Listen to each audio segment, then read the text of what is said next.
Welcome back to Live with Lighthouse, the show where we guide you to the technology, talent, and marketing solutions to drive your business forward. I'm your host, Joe Ray, back with episode 2 for 2024. Thanks to everyone who tuned in for our first episode with Chad Witherill from 43 North and Forge Buffalo. Really hope that helped people who are on the job search kick off their year on the right foot. And I'm really excited for today's conversation too, because that's going to be helpful for a range of people, whether you're on the job search, if you're an HR team inside a business of any size, or if you're someone just looking for a mentor or to offer mentoring in general. January is National Mentoring Month, and really excited to bring in Claire Stroh from our team at Lighthouse today. Claire is an incredible mentor to so many people in her HR and talent acquisition community and so many of our team members here at Lighthouse. And she's got a ton of expertise, both about being a good mentor, being a good mentee, and building that relationship. And then also how you can build a mentoring program within your business to support talent retention. So really excited to dig in here. Let's get into it. Claire, how are we doing today? Welcome back to Live with Lighthouse. Hi, Joe. Yeah, today is going well so far. Thank you. How are you? Awesome. Yeah, good energy today, and really excited to have you back on the show here and talk about a topic I know you're really passionate about. So looking forward to digging into it. But Claire, maybe for people who didn't see your first episode of the show, could you just give a quick reintroduction to you and who you are and what you do? Yes, thank you. I'm Claire Stroh. I've been with Lighthouse. Oh, it's going to be 3 years, February 1st. So that's coming up soon. That's exciting. Yeah, So I big spent celebration. most Yeah, big celebration. I spent, my first 2.5 years or so on the recruiting side of our business. So managing our team, tools, technology, process, everything that goes into kind of our service delivery on the recruiting side, which was fun. And then, as of a few months ago, I'm now the manager of managed talent services. So I'm helping small to medium-sized businesses in our Buffalo community with talent attraction and retention initiatives.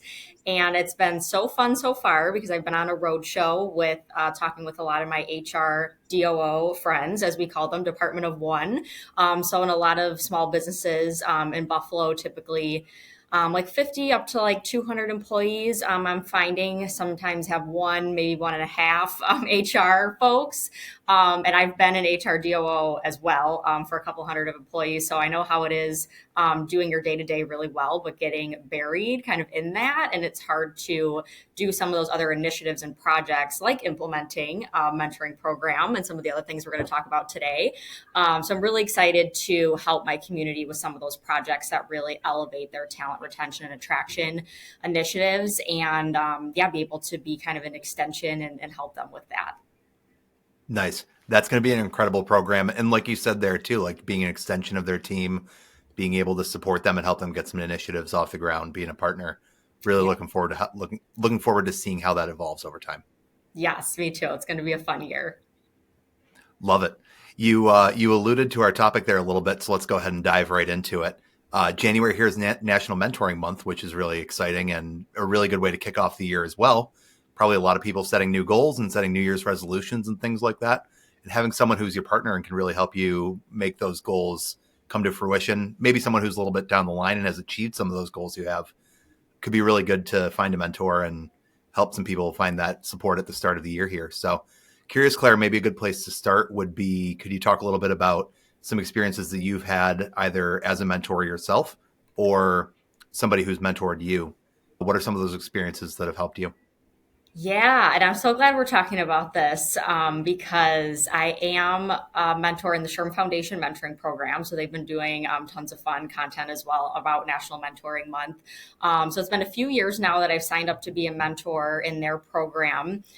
They run it 3 months in organizations I've worked in where it's been an internal mentoring program. They've ran it for 6 months. We'll get into some of the infrastructure about that in a little bit. But it's been a really fun experience to, of course, meet new people from all across the country that are super engaged and energized and growing their HR careers. And honestly, I just kind of raised my hand to participate, to be a mentor. There's really no way to mess up. I've found like being in a mentor mentee relationship. So if you're interested in helping people and you're just thoughtful and you're just authentically sharing what you've learned and what's helped you and things like that, there's really no wrong way like to go about it. So I'm proud of myself for kind of raising my hand when I did, because I've learned a lot from my mentees as well that has helped me to continue to develop. So yeah, I would just say if you love to help people, raise your hand. Just get used to kind of like telling your story and what you've learned. That's probably the biggest piece to like get comfortable when going into like having a mentoring conversation. But yeah, all the folks I've ever met with and worked with were just grateful for the information shared, that we were just going to support each other along those 3 months. It's really cool to hear about some of your experience, Claire. And what resonated with me in there too, that there's a lot of formal experiences there you're talking about with SHRM and different groups and things like that. But we've also talked too about this concept of informal mentoring a little bit too. And, obviously we're both very active on LinkedIn and social media platforms and things like that too. And that's a form of mentoring too, isn't it? Of being able to share your expertise, connect with people from different backgrounds and whatnot, being able to make those types of connections as well. Yeah, I'm really glad you brought that up, because that is another really easy way to get started, because that really is just what a mentor is again, just sharing information, being helpful, being positive. So yeah, especially if you're still kind of getting comfortable with sharing your voice, or maybe doing those one-on-one calls, just sharing your experiences, with work or your community groups or whatnot on LinkedIn is a great way to get started, because people do see your content, they're impacted by it. I know you and I both get questions, every time we do a post from people who want to chat more or learn more about that topic. So you're right. That's a really good way. Just being active, with sharing what you know, helping your community to get started with kind of what a mentoring relationship would look like if you were to do a more formal program or meet with someone one-on-one. Nice.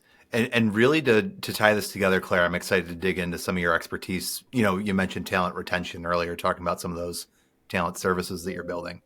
We've talked a lot here about mentoring programs and the principle of building relationships through mentoring. You've also mentioned talent retention too, and talking about that within the context of some managed services that you're developing too. What's really the link here between the two that you see, and how can we help people connect the dots? Yes, I love how much mentoring programs can support talent retention. And at the end of the day, setting up a program is typically a low, like financial lift. It's really just time. So a lot of the initiatives that I'm helping companies with do just need that time dedicated to crafting it and executing it, and who's going to be involved in the company and things like that. But it can make such a big impact for not a lot of dollars initially. So yes, obviously mentoring programs support employee engagement quite a bit. I definitely have personal experience with this. I helped stand up the mentoring program at the last organization I was with, and I participated in it as a mentor and a mentee. So I know that really helped at the time with where I was at in the company and needing certain like levels of information and relationships to do a good job in my role. So it was super helpful with kind of those feelings of being connected to the organization and feeling like I was set up for success more in my role, because I had kind of the organizational network and capital, I guess, like behind me, who knew who I was now and wanted to support me and see me do well and things like that. Just having that program really showed me that the company cared about learning and developing, us as employees, and then offering kind of that internal like networking, facilitating that internal networking piece as well. So yeah, the program that we designed definitely facilitated that internal networking, which led to some good engagement with our employees. It helped strengthen those connections within the organization, can improve how folks kind of get their work done. And the other thing I really liked about it was it allowed for FaceTime with senior leadership and executives. So we made sure that at any given point in the program, at least half of our executive team was participating as a mentor. It was a Awesome. requirement. So it's like if your senior leadership and your executives aren't bought into the program and showing that they're participating and giving back to the employees, it just kind of looks like another one of those programs that, HR rolled it out, but the rest of the company or the leadership isn't like backing this. They're not actually bought in or participating. So that really helped with engagement as well. We definitely got more folks expressing interest once they knew that at least half of our executives, which was, between 6 to 8 people typically, at any given time, were going to be available during the 6-month program to potentially get a conversation or series of conversations with. So that really engaged and excited staff as well. And then kind of that concept of reverse mentoring as well. So everyone can learn from each other, no matter the level of experience. So even though our mentees, for the most part, were really excited about meeting with somebody who, again, depending on their role and what interested them, had either been with the organization a long time in a variety of roles, was in their department, maybe a little bit higher up, if that's what kind of they aspired to be or move into. And so that usually prompted their excitement to participate. But then we realized once they were in it, and we did surveys after each cohort as well, which we'll talk more about when we get into kind of building a program and things like that. But we realized from the survey data as well that the mentees actually really enjoyed sharing their experiences as well. So we also encouraged our mentors, to not just dump information, but ask good questions, obviously, to get to know their mentees and see what information kind of they could pull out as well, insights just about how they viewed the organization or different tools or things that they use to get their work done. So it really was like a win-win on both sides. So definitely helped with retention just from the perspective of that internal networking, learning, and then certainly, again, you're learning from everybody that you're meeting with, but then you're actually getting to participate and help with that person's learning as well.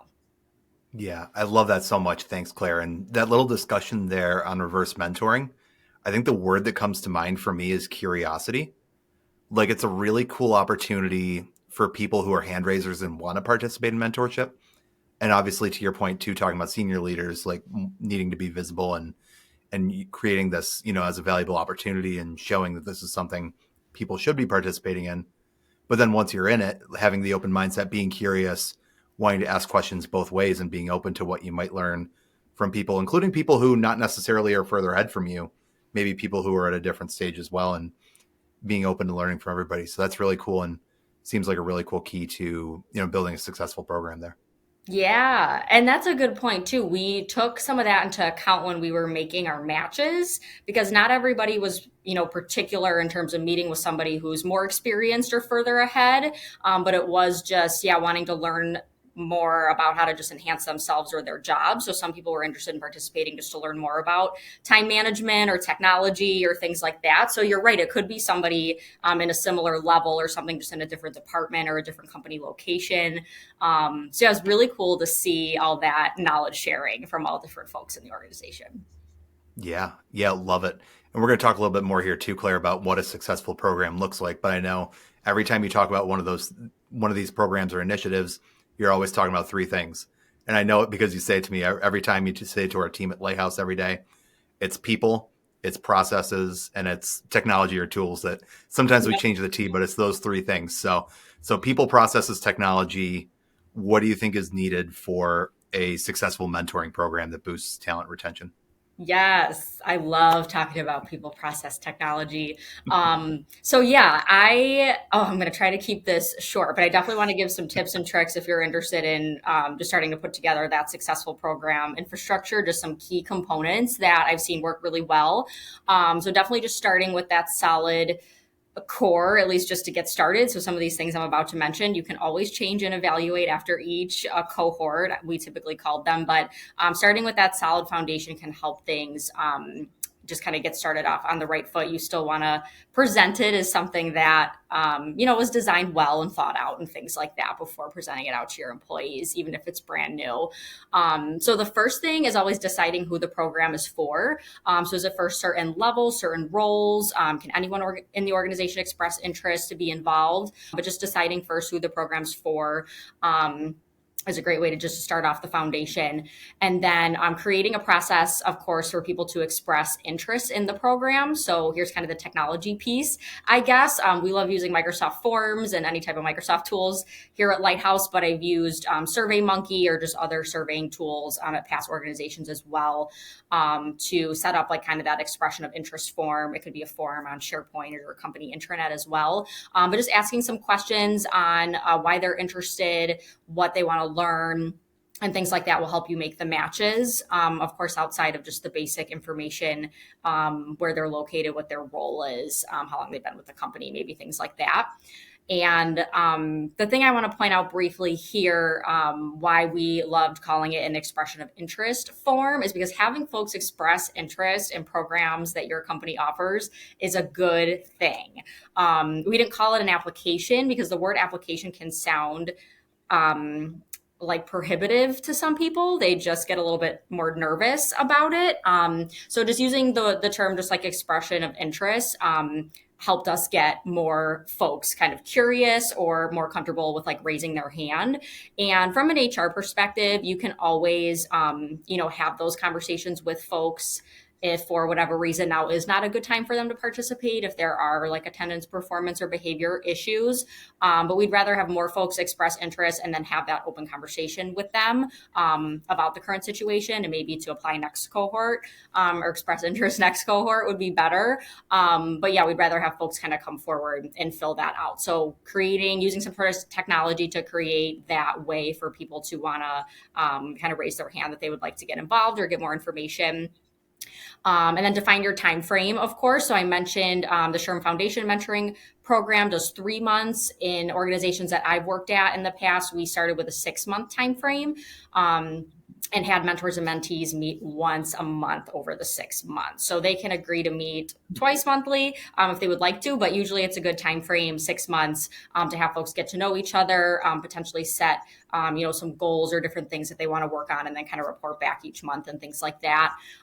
So just decide on the time frame, again, what works best for your organization and population and things like that. Again, you can always change it next cohort, but just decide on that. Something else I love doing is creating toolkits. So if there's going to be some sort of program that my employees are participating in, I love to create some sort of guide. Just like some guidelines. I don't want to say it's like hard and fast rules of how to do anything, but like toolkits with just expectations of each side. I've just gotten really good feedback on. So again, an expectation could be the mentee is the one that initiates the conversations, for example. So once the matches are made, someone on the committee that helped create the mentoring program, or maybe it's someone from HR or something like that, sends out the information on the matches. And then we advise that the mentee is the one that like initiates the relationship. So just putting things in there like that. Who you recommend initiate, just some sample like icebreaker questions to get the conversation started, who to reach out to if further support is needed or if any concerns come up.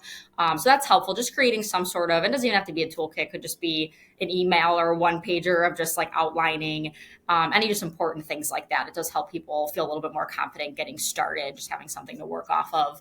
And then of course do a survey at the end of your time frame, 3 months, 6 months, whatever it is. So learn from it, make any tweaks before relaunching that expression of interest process. And then one of my favorites, and I know you'll like this too, Joe, from a marketing perspective, is of course share the wins. So share about the program on the company intranet or bulletin boards during town hall or team meetings, and then externally on social media as well. So we showcase some folks who were really engaged, were willing to share their experience and wanted to help promote it. So they had a good experience, would love to see other people in the company apply as well. People really like to be spotlighted. I found, so if you make them feel comfortable and just make them feel good for their participation, that you really appreciate them sharing their insights and things like that, really helped with that employee engagement with that individual that we spotlighted, but also of course for attracting new talent to the organization too. So yeah, even after the first time we ran it, we still did some of that spotlighting. Of course, we still had to reflect and make some tweaks for next time, but I know we always say progress over perfection here, but it's okay to like talk about the program and get people engaged and excited without waiting until it's perfect. You don't have to have it, been going on for like 3 years before you can talk about it. So that was like a big piece for us too, is just sharing the wins. Love it. And it's a really a full system that works together, and appreciate you doing the deep dive and getting tactical for everybody here of kind of, hey, this is what this looks like. This is how it all works together. Appreciate you. Good starting point. Yes. I tried to, I could say so many more things, but yes, if you want to chat further about building it, please reach out to me. I will nerd out with you about it. Yeah. We'll leave that for another podcast, but actually maybe this is kind of a cool place to plug as well. We're expanding our little podcast network here at Lighthouse, and Claire's starting her own show talking about all things talent acquisition, attraction, and retention. You want to give a quick little plug for Claire Shares? Yeah, definitely. So yeah, come along with me weekly. I'm going to be recording, different talent attraction, acquisition, and retention topics. We've done a few so far. I'm diving into the retention pieces first. Which I think is just fun because obviously, as an HR person, you're working, you kind of want to start with your current employees that you have, see what you can do to make sure you can retain your best people. And then we'll get into some of that attraction and talent acquisition aspects in case you are, needing to recruit new folks into the company as well. But yeah, all things from workplace communication processes, making sure your employees understand the various kind of communications that go around within your organization. So whether it's on benefits or how work gets done, like what are those key things your staff really need to know to make sure they feel safe and connected to the company and things like that. And we'll talk about all different types of programs too. You're right, maybe we should do one on mentoring, but standing up internship programs, like doing employee surveys, spotlighting those employees, helps with retention as well. So just various things you can do to engage and retain your current team. So I'll be diving into that on those weekly videos. So I'm really excited.